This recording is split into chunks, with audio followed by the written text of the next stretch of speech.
Citizen കോർണറിലെ പ്രിയ ശ്രോതാക്കൾക്ക് നമസ്കാരം. കഴിഞ്ഞ ദിവസം ഇതേ വേദിയിൽ നടന്ന ഒരു കോർണർ യോഗത്തിൽ ചിന്നക്കനാലിലെ ആദിവാസികളെ ഭൂമി നൽകി കുടിയിരുത്തിയ ശേഷം ആ ഭൂമി പിടിച്ചെടുത്ത് കുടിയൊഴിപ്പിക്കുന്നതിനെക്കുറിച്ച് ഇവിടെ സംസാരിച്ചിരുന്നു. ദേവികുളം താലൂക്കിലെ ആദിവാസികളുടെ ക്ഷേമത്തിന് വേണ്ടി സർക്കാർ മുടക്കിയിരിക്കുന്ന പൈസയും അവിടുത്തെ ആദിവാസികളുടെ ഇപ്പോഴത്തെ സ്ഥിതിയും നിങ്ങളുമായി പങ്കുവെക്കുക എന്നുള്ളതാണ് ഇന്നത്തെ ഈ മീറ്റിങ്ങിലെ എൻ്റെ ദൗത്യം. നമുക്കറിയാം, KDH വില്ലേജിനെ കുറിച്ച് ഞാൻ മുൻപ് സൂചിപ്പിച്ചിരുന്നു. 1971 കണ്ണൻദേവൻ ലാൻഡ് റിസർവേഷൻ ആക്ട് പ്രകാരം ഏറ്റെടുത്ത ഭൂമിയാണ് ദേവികുളം താലൂക്കിലെ KDH വില്ലേജ് എന്ന് പറയുന്ന ബൃഹത്തായ പ്രദേശം. ഇടുക്കി ജില്ലയിലെ ആദിവാസികളിൽ പ്രബല വിഭാഗമായ മുതുവാൻ സമുദായം ജീവിച്ചിരുന്ന പ്രദേശമാണ് ഈ ദേവികുളം താലൂക്ക്. പ്രത്യേകിച്ചും KDH വില്ലേജിൽ ആ വിഭാഗം മാത്രമാണ് ഉണ്ടായിരുന്നത്. അതിനുശേഷം അടുത്ത 10-30 വർഷത്തിനിടയിലാണ് മറ്റ് ആദിവാസി സമൂഹങ്ങൾ ഈ താലൂക്കിലേക്ക്, ഈ വില്ലേജിലേക്ക് കടന്നു വന്നത്. മുതുവാൻ ആദിവാസി സമൂഹം ഏറ്റവും കൂടുതൽ അധിവസിക്കുന്ന ഒരു പ്രദേശം എടമലക്കുടിയാണ്. ഒരുപക്ഷെ എടമലക്കുടി പഞ്ചായത്തിനെ കുറിച്ച് കേരളത്തിലെ ഏക ഗോത്രവർഗ പഞ്ചായത്ത് എന്ന് പറയുകയും ആ ഗോത്രവർഗ പഞ്ചായത്തിൻ്റെ പുരോഗതിക്കായി എടമലക്കുടി സ്പെഷ്യൽ പാക്കേജ്, MP-യുടെ വക സ്പെഷ്യൽ പാക്കേജ്, രമേശ് ചെന്നിത്തലയുടെ വക സ്പെഷ്യൽ പാക്കേജ്, സുരേഷ് ഗോപിയുടെ വക പ്രത്യേക പാക്കേജ് വരെ എടമലക്കുടിയിലുണ്ടായി. എടമലക്കുടി നമ്മൾ ഉദ്ദേശിക്കുന്ന പോലെ ബൃഹത്തായ ജനവാസമുള്ള ഒരു മേഖലയല്ല. കേവലം 700 കുടുംബങ്ങൾ മാത്രം 26 ട്രൈബൽ സെറ്റിൽമെൻറ്റുകളിലായി താമസിക്കുന്നു. അതാണ് എടമലക്കുടി. മാങ്കുളത്തോട് ചേർന്ന ഒരു പ്രദേശം. എടമലക്കുടിയിൽ 700 മുതുവാൻ ആദിവാസി വിഭാഗങ്ങളുണ്ടെങ്കിൽ മാങ്കുളം പഞ്ചായത്തിൽ 500ഓളം മുതുവാൻ ആദിവാസി വിഭാഗങ്ങളുണ്ട്. എടമലക്കുടിയിലേക്കാൾ ആദിവാസികൾ കൂടുതലുള്ള പഞ്ചായത്ത് മാങ്കുളമാണ്. അത് മറ്റു വിഭാഗങ്ങളെ കൂടി ഉൾപ്പെടുത്തുമ്പോഴാണ്. ആ എടമലക്കുടിയുടെ ക്ഷേമത്തിന് വേണ്ടി അടുത്ത കാലത്ത് തന്നെ എത്രയോ കോടികൾ ചെലവഴിച്ചു എന്ന് നിങ്ങൾ കാണണം. 13.5 കോടി രൂപയാണ് എടമലക്കുടി പാക്കേജ് എന്ന് പറഞ്ഞ് 2015-16 കാലഘട്ടത്തിൽ എടമലക്കുടി ചെലവഴിച്ചതായി പറയുന്നത്. പക്ഷേ അതിൻ്റെ അകത്ത് 300 വീടുകൾ നിർമ്മിക്കുമെന്ന് പറഞ്ഞു. 700 കുടുംബങ്ങൾ മാത്രമുള്ളിടത്താണ്. ഇനി എടമലക്കുടിയുടെ സമഗ്ര വികസനമാണ് അതുവഴി ലക്ഷ്യമിട്ടിരുന്നത്. എടമലക്കുടിയല്ല, കേരളം മൊത്തം സമ്പൂർണ്ണ വൈദ്യുതീകരണം നടത്തിയ സംസ്ഥാനമാണ്. കുടിവെള്ളം എത്താത്ത ഒരു പ്രദേശങ്ങളും കേരളത്തിലില്ല. ഇനി ഈ കണക്കുകളുടെ വെളിച്ചത്തിൽ നമ്മൾ എടമലക്കുടിയിലേക്ക് പോയാൽ എന്ത് കാണും എന്നുള്ളതാണ് ചോദ്യം. അവിടെ ഒരു പഞ്ചായത്ത് ഓഫീസുണ്ട്. അത് അടുത്ത നാൾ വരെ ദേവികുളത്താണ്. അവിടെ നിന്ന് 50 കിലോമീറ്റർ അകലെ ദേവികുളത്താണ് എടമലക്കുടിയിലെ ആൾക്കാരുടെ ക്ഷേമം അന്വേഷിച്ചുകൊണ്ടിരുന്നത്. എടമലക്കുടിയിൽ നിന്ന് തെരഞ്ഞെടുക്കപ്പെട്ട ജനപ്രതിനിധികൾ പഞ്ചായത്ത് കമ്മിറ്റി കൂടാൻ സെക്രട്ടറി ഇരിക്കുന്ന, ഉദ്യോഗസ്ഥരിരിക്കുന്ന ദേവികുളത്ത് വരേണ്ട അതീവ ഗതികേട് ആ വിഭാഗം അനുഭവിച്ചിരുന്നു. എടമലക്കുടിയിലേക്ക് റോഡ് എത്താൻ വേണ്ടി എത്രയോ വട്ടം റോഡ് നിർമ്മിച്ചിരിക്കുന്നു. ഇപ്പോഴും പുതിയതായി ഞാൻ പറഞ്ഞ പാക്കേജ് കൂടാതെ 13 കോടി രൂപയ്ക്ക് എടമലക്കുടിയിലേക്ക് റോഡ് എത്തിക്കുകയാണ്. മൂന്നാറിൽ നിന്നും കിലോമീറ്ററുകൾ സഞ്ചരിച്ച് ഇരവികുളം നാഷണൽ പാർക്കിലൂടെ നടന്ന്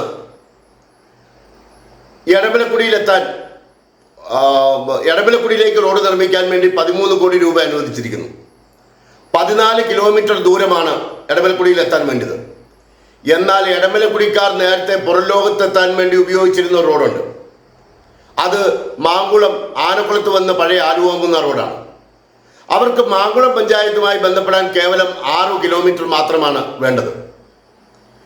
ഇനി മറ്റൊരു കാര്യമുള്ളത്, അതിനേക്കാൾ കൗതുകകരമായ കാര്യം, അത്രയും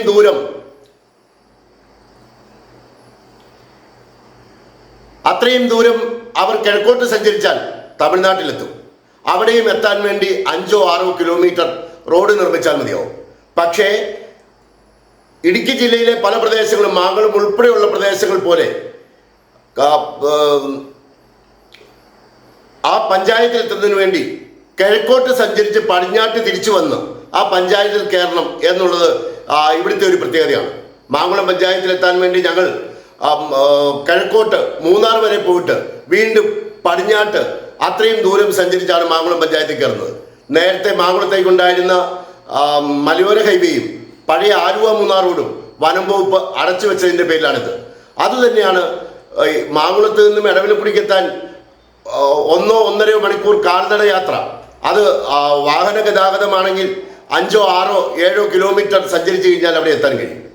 അപ്പോൾ ആ ആദിവാസികളെ സംരക്ഷിക്കാൻ വേണ്ടി സർക്കാർ ഇതുവരെ ചെലവാക്കിയ കോടികൾ അതൊരു പക്ഷേ ആ കുടുംബത്തിന് വീതിച്ചു കൊടുത്തിരുന്നെങ്കിൽ ആ കുടുംബം ഏറ്റവും സമ്പന്നമായ കുടുംബമായത്. നമുക്കറിയാം, ഏലം കൃഷി ആദിവാസികളുടെ ഒരു പ്രധാന കൃഷിയാണ്. ആ ഏലം കൃഷിക്ക് വേണ്ടിയിട്ട് 1.5 കോടി രൂപ അവരെ ഏലം കൃഷി പരിശീലിപ്പിക്കാൻ വേണ്ടി ശാസ്ത്രീയമായ രീതിയിൽ ഓർഗാനിക് ഏലം കൃഷി ചെയ്യാൻ പരിശീലിപ്പിക്കാൻ വേണ്ടി ഒരു DFO ചെലവഴിച്ചതായി കണക്കുണ്ടാക്കി പണം തട്ടിക്കൊണ്ടു പോയെന്ന് പറഞ്ഞ് അദ്ദേഹത്തിന്റെ പേരിൽ വിജിലൻസ് അന്വേഷണം നടക്കുന്നുണ്ട്.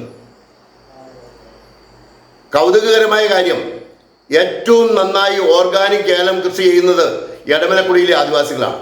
അവർ മറ്റൊന്നും ചെയ്യുന്നില്ല. വലിയ മരക്കാടുകളിലെ അടിക്കാടുകൾ വെട്ടുക മാത്രമാണ് അവർ ചെയ്യുന്ന ഒരു കാര്യം.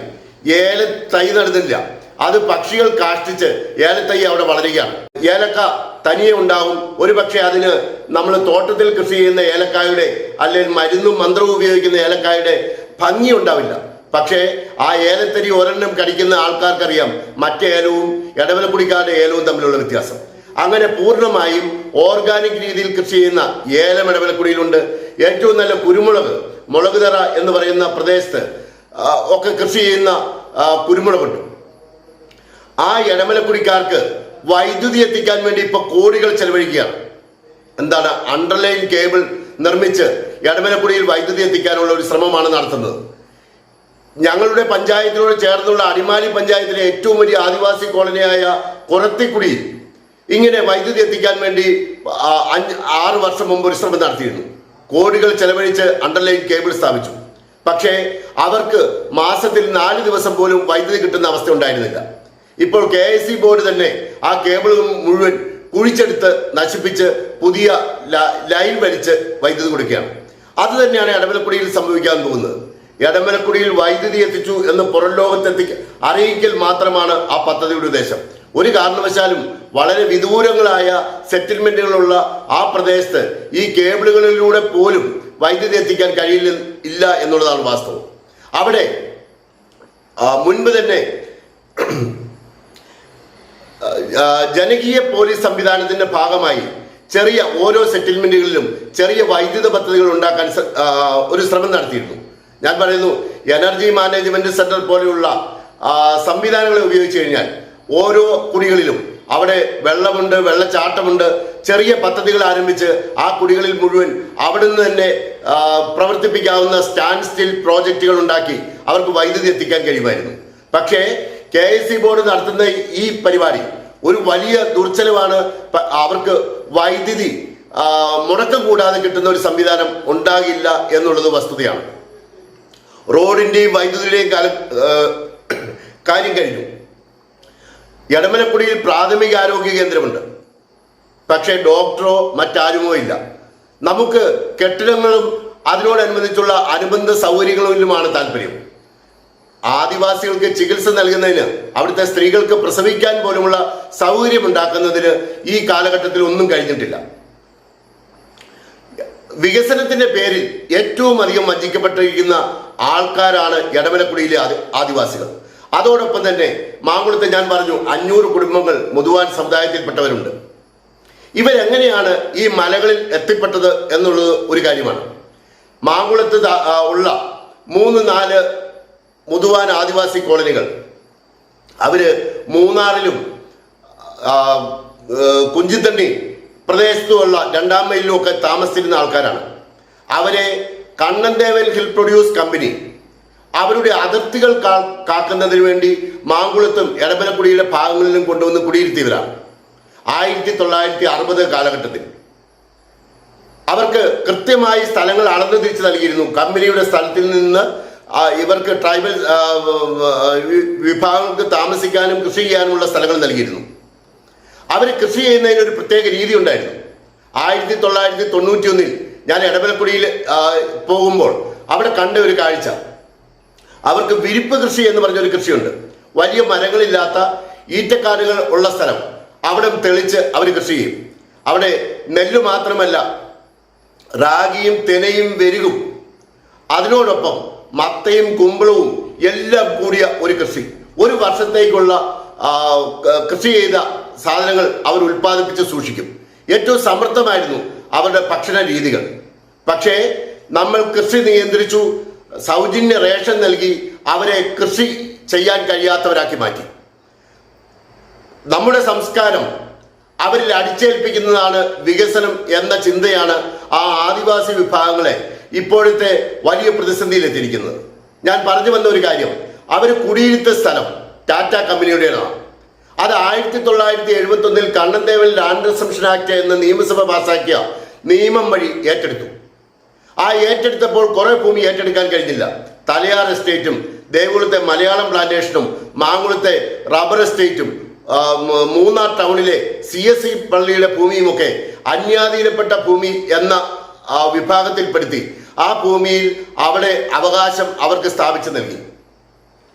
അപ്പോൾ ഒരു കാര്യം ഞാൻ ചോദിക്കട്ടെ, അവർക്ക് അവകാശം സ്ഥാപിച്ചു നൽകിയപ്പോൾ ഈ ആദിവാസികളെ, ടാറ്റ കമ്പനി തന്നെ കുടിയിരുത്തി ഭൂമി നൽകിയ ആദിവാസികളെ, അവരുടെ ഭൂമി അവർക്ക് എന്തുകൊണ്ട് ഏൽപ്പിച്ചു നൽകിയില്ല? ആ ഭൂമിയും ആദിവാസികളെ സർക്കാർ ഏറ്റെടുത്തു. അത് ഒരുപക്ഷെ അവരെ സംരക്ഷിക്കാനാണെന്ന് നമുക്ക് വിശ്വസിക്കാം.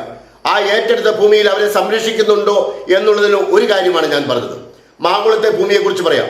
മാങ്കുളത്തെ ആ ഭൂമി ഏറ്റെടുക്കുന്ന സമയത്ത് തന്നെ സർവേയിൽ അവരുടെ സെറ്റിൽമെന്റുകൾ പ്രത്യേകമായി രേഖപ്പെടുത്തിയിരുന്നു.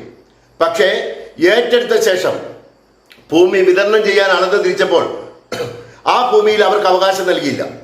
അത് മറ്റൊരു പ്രദേശത്ത് അളന്ന് തിരിക്കുകയും ആ ഭൂമി പൊതുവിഭാഗങ്ങൾക്ക് വിതരണം ചെയ്യുകയും ചെയ്തു. ഭാഗികമായി മാത്രമാണ് വിതരണം പൂർത്തിയാക്കിയത്. ഇപ്പോഴും ആ ആദിവാസികളുടെ ഭൂമി ഉണ്ട്, പക്ഷേ അത് വനമായി മാറ്റിയിരിക്കുന്നു എന്നാണ് വനം വകുപ്പ് അറിയിക്കുന്നത്. അതായത് റവന്യൂ ഭൂമിയായിരുന്ന സ്ഥലം, തോട്ടഭൂമിയായിരുന്ന സ്ഥലം, തോട്ട ഉടമ ആദിവാസികൾക്ക് നൽകിയ സ്ഥലം, അത് സർക്കാർ ഏറ്റെടുത്ത് സർക്കാർ വനഭൂമിയാക്കി മാറ്റി അവരുടെ അവകാശങ്ങൾ പൂർണ്ണമായും നിഷേധിച്ച് ആ ഭൂമിയിൽ ഇപ്പൊ വനാവകാശ രേഖ നൽകുന്ന ഏറ്റവും ദയനീയമായ കാര്യമാണ് നടക്കുന്നത്.